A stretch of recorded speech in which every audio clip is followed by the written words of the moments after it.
Selamat siang Tribuners, jumpa lagi bersama dengan saya Mutiara dalam tayangan Berita Selebritis.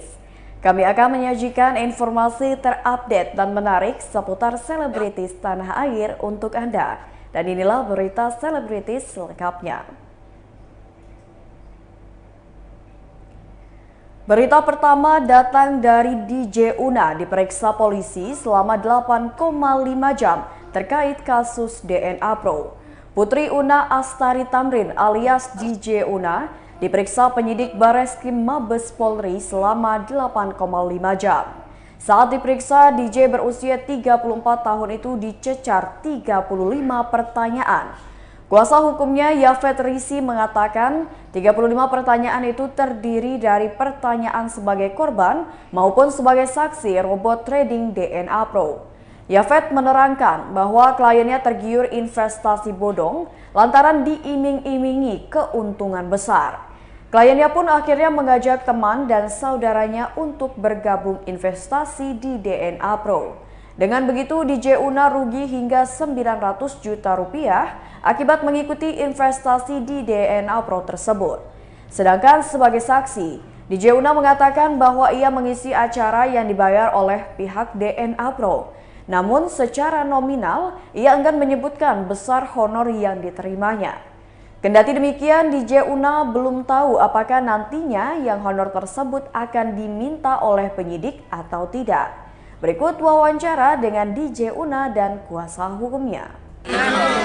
Semua dapat info.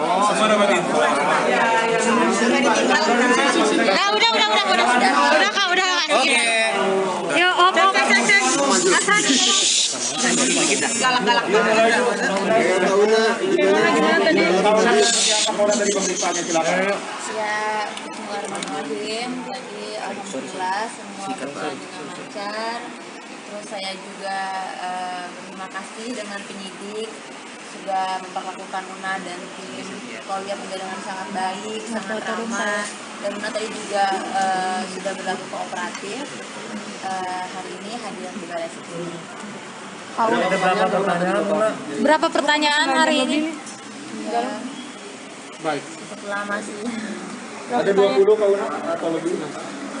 Lebih kurang 30 pertanyaan sih. Tadi diperiksa penyidik konteksnya apa aja sih? Secara garis besar aja, Pak. Gimana, Bu? Baik, jadi begini teman-teman sekalian. Tadi kita diperiksa dengan 35 pertanyaan dan terbagi dalam dua bagian utama. Ya, pertama adalah sebagai korban dan yang kedua adalah sebagai saksi. Nah, sebagai korban kita sudah menjelaskan kepada penyidik secara detail dana yang diinvestasikan oleh Una dan kemudian keluarga dan temannya. Setelah kita kalkulasi lagi, total dana yang diinvestasikan adalah 1,5 miliar. Ya, yang berhasil di withdraw itu 623 juta. Dengan demikian terdapat selisih 920 jutaan yang tidak bisa ditarik. Ya, itu secara umum seperti itu. Jadi Bang, kamera bang. masih mengalami kerugian kurang lebih 900-an juta. Ya, secara umum seperti itu. Kita juga sudah menyerahkan kepada penyidik sejumlah bukti, sejumlah dokumen. Ada 3 yang kita serahkan.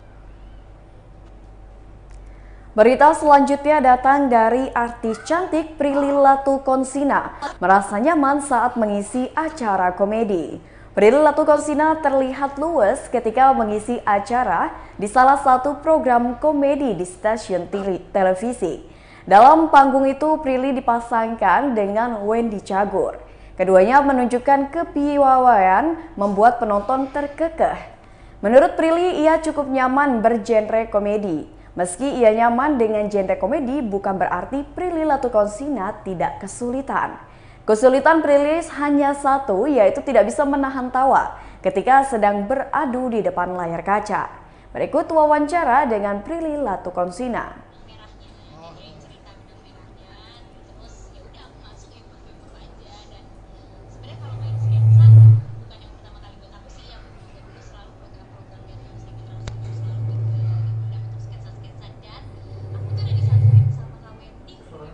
Nggak tahu.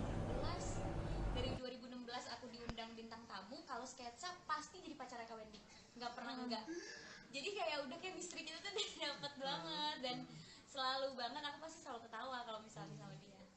Untuk TikTok nanti kan cukup lama tuh ya. Ada janjian dulu atau pada saat set gitu? Nggak ada sama Sama sekali sekali? janjian. Mungkin karena udah biasa dulu juga kita perannya selalu yang pasangan-pasangan yang terpisah gitu, yang nggak disetujuin lah, yang apalah, jadi udah biasa banget sih. Tadi ada gombalan-gombalan juga tuh, Pril. Itu gimana tadi? Sempet mikir lama nggak sih? Aduh, aku nimpalinnya gimana ini ke Kak Wendy-nya gitu. Gak tahu ya, kalau aku mungkin karena udah sering kayak gitu, jadi ya keluar aja sih gombal-gombal gitu, dan penontonnya juga asik kan, nggak support jokes kita, jadinya jalan terus.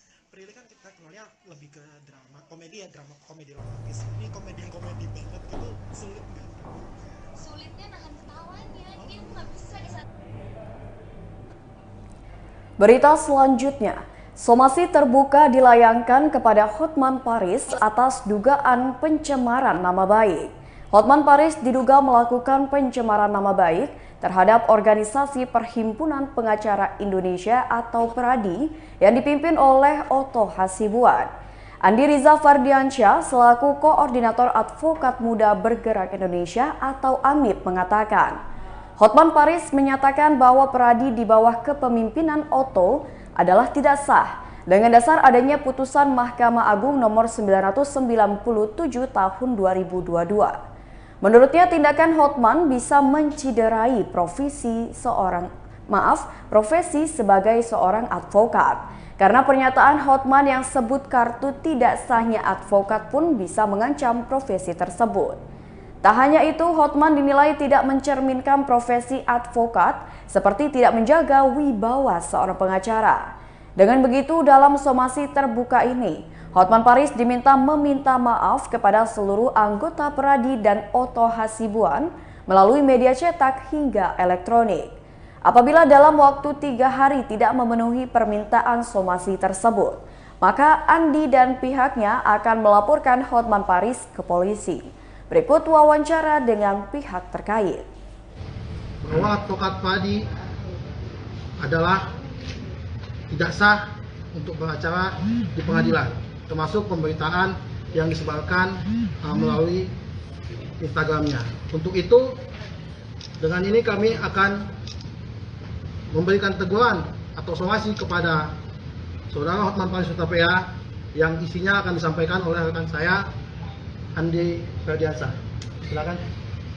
Terima kasih pada seluruh masyarakat Indonesia. Somasi ini adalah bentuk keresahan kami karena tindakan Saudara Hotman Paris Hutapea itu sebenarnya jauh melanggar nilai-nilai etik dan integritas seorang advokat sebagai sebuah profesi yang membela hukum, yang sangat mengedepankan atas data serta informasi yang benar dan sebetulnya. Saya akan membacakan somasi terbukanya.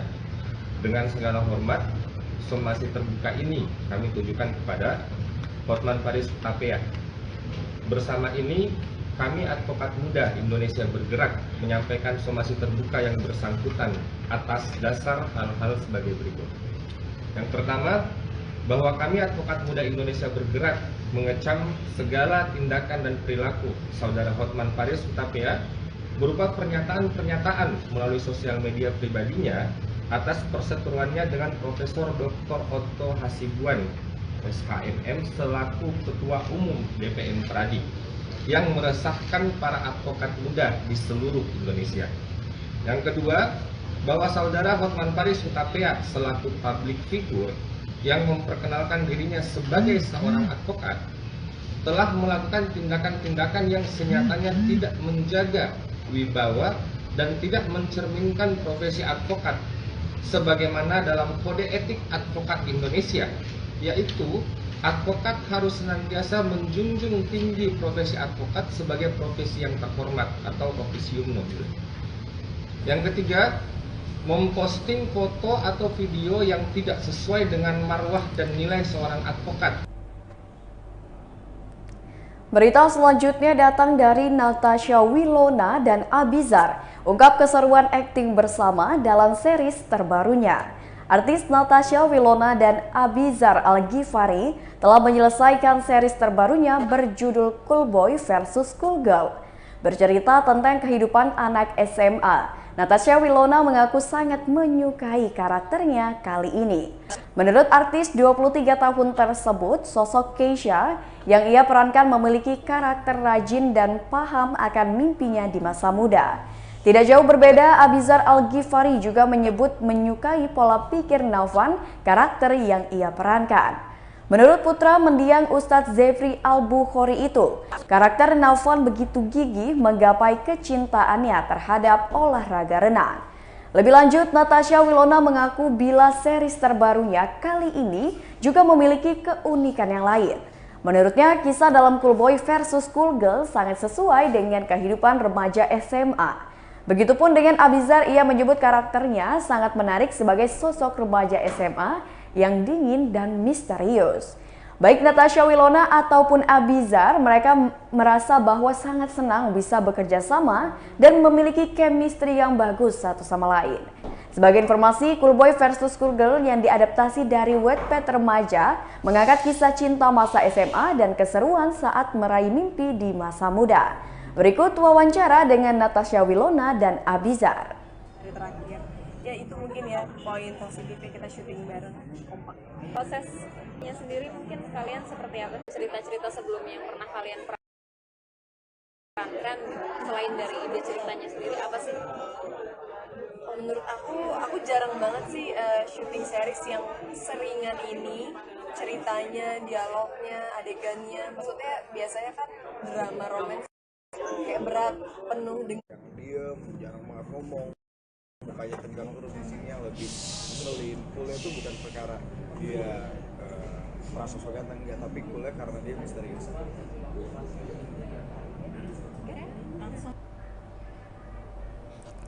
Berita selanjutnya datang dari Abizar Al-Ghifari, ungkap akan fokus dengan karirnya di dunia entertainment.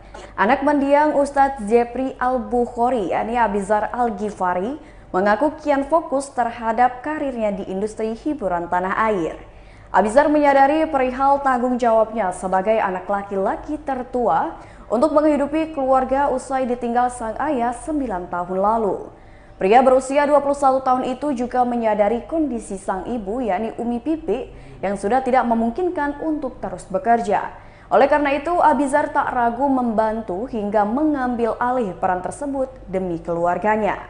Kini Abizar pun sering mengambil pekerjaan di bidang musik hingga seni peran demi kepentingan keluarga. Yang terbaru, artis bernama lengkap Muhammad Abizar Al-Ghifari itu tampil dalam serial video bertajuk Cool Boy versus Cool Girl. Beradu peran dengan Natasha Wilona, serial tersebut bisa mulai disaksikan pada 30 April 2022 mendatang. Berikut wawancara dengan Abizar. Dari awal bisa baca Qurannya memang udah dibiasakan. Cuma ya juga membiasakan anak-anaknya untuk selalu berbuat amal apa yang dibilang sekolah ini kan. manfaat apa sih yang kakak dapet gitu dari ketempuhan? Manfaatnya yang pasti lebih tenang iya, ada hidup, karena ya apa ya, bagi gue Al-Quran adalah jalan balik bulan di saat gue lagi bulan.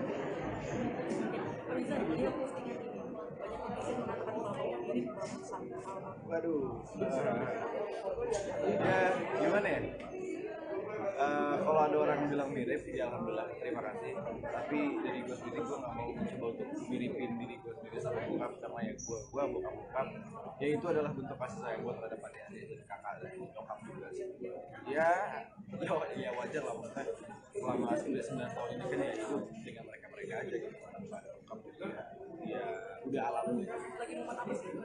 Itu kemarin kebetulan lagi ulang tahun tanggal 13, dan kebetulan kemarin Umi itu kan habis umroh, jadi emang 13 itu sebelum Umi baru nyampe Jakarta. Cuman emang gak kepikiran kalau Umi bakal nyamper 40 lagi nongkrong sama tahun. Jadi udah.